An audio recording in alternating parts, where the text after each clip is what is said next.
টকশোর মধ্যে আইসা দেখি জ্ঞানীর ঘরের জ্ঞানীরা জামাত ইসলাম রে ওই প্রশ্ন করে যে আপনারা কোনো সময় পার্লামেন্ট চালাইছেন না এককভাবে, আপনাদের তো এই এক্সপিরিয়েন্স নাই, আগে মিনি পার্লামেন্ট চালায় আসেন, তারপরে আপনারা এই জাতীয় সংসদ ভবনে আসতে পারবেন। আরে মূর্খর ঘরের মূর্খরা, জামাত ইসলাম কি কখনো কইছে যে আমরা এই সংসদ আমরা চালামু? সংসদ চালাইব কোরআন। কারণ একটা দেশ কিভাবে পরিচালনা হইব A to Z আল্লাহ কোরআনে বলে দিছে। তে আমার আলাদা কইরা কোরআন, আর তাহলে আমার আলাদা কইরা ওই সংসদ চালানোর এক্সপিরিয়েন্স নিতে হবে কেন?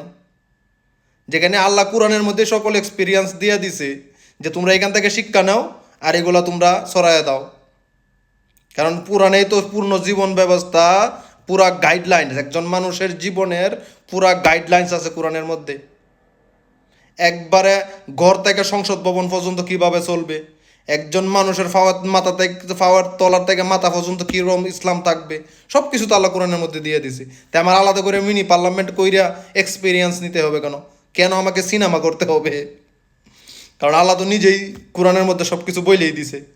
তাই বাংলাদেশ জামাত ইসলাম ওই কোরআনের শাসনগুলাই করব। অনেকগুলো তো আপনারাও জানেন যে ইসলামিক পূর্ণ জীবন ব্যবস্থা আল্লাহ কোরআনে দিয়ে দিছে, কিভাবে সংসদ চালাইতে লাগবো, কিভাবে দেশ চালাইতে হইব, কিভাবে অর্থনৈতিক চালাইতে হইব, কিভাবে পররাষ্ট্র, কিভাবে স্বরাষ্ট্র মন্ত্রণালয় চালাইতে হইব, সব কিন্তু আল্লাহ কোরআনে দিয়ে দিছে রাসূলের মাধ্যমে। রাসূলেও সব কিছু বইলা গেছে। আপনারা তো এগুলো বলবেন না, কারণ কেন জানেন বলবেন না? এগুলো যদি আপনারা বলেন তা আপনাদের পিছনে আর লোক পাইবেন না খুঁজে। তখন বাংলাদেশের যে মুসলমান যারা আছে তারা কইব, যারা এখন অন্য দল করে তারাই কইব যে কোরআনের মধ্যে এত কিছু দিয়া রাখছে, আর জামাত ইসলাম চাইতেছে এই কোরআনের সংশোধন নিত। তাহলে আর অন্য দল কি আর সবাই জামাতের লগে যায় কোরআন লইয়া সংসদ ভবনে। তো কিন্তু আপনারা তো এগুলো প্রকাশ করেন না। তা আপনাদের কাছে আহ্বান জানাবো, সত্য প্রকাশ করেন, তারপরে দেন আপনাদের পিছনে মানুষ থাকে কিনা। এরপরে যে মোটর সাইকেলের তেল বইরে দেন, এইগুলো বন্ধ করে দেন না। বন্ধ করে দেখেন মিছিলের বাইরে লোক পাওয়া যায় কিনা। দৈনিক 500 টাকা করে যে বেতনভুক্ত কর্মচারী রাখছেন, এইগুলো বন্ধ করেন, দেখেন পিছনে লোক আছে কিনা। রাজনীতি আপনারা একটা তামাশা বানায় ফেলাইছেন রাজনীতিটারে। যে কিভাবে ভোগের রাজনীতি করতে হয় সেটা আপনারা 54 বছর যাবত শিক্ষা দিয়ে দিতেছেন। আর বাংলাদেশ জামাতে ইসলাম শিক্ষা দিতেছে কিভাবে ত্যাগের রাজনীতি করতে হয়, কিভাবে নিজের জীবন বিসর্জন দিয়ে হইলো দেশের জন্য, দেশের মানুষের জন্য কাজ করতে হয়।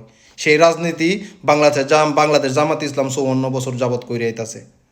সেই ত্যাগ শিকারের মাধ্যমে আজকে বাংলাদেশ জামাত ইসলাম বাংলাদেশের শ্রেষ্ঠ একটা রাজনৈতিক দল হয়েছে, আলহামদুলিল্লাহ।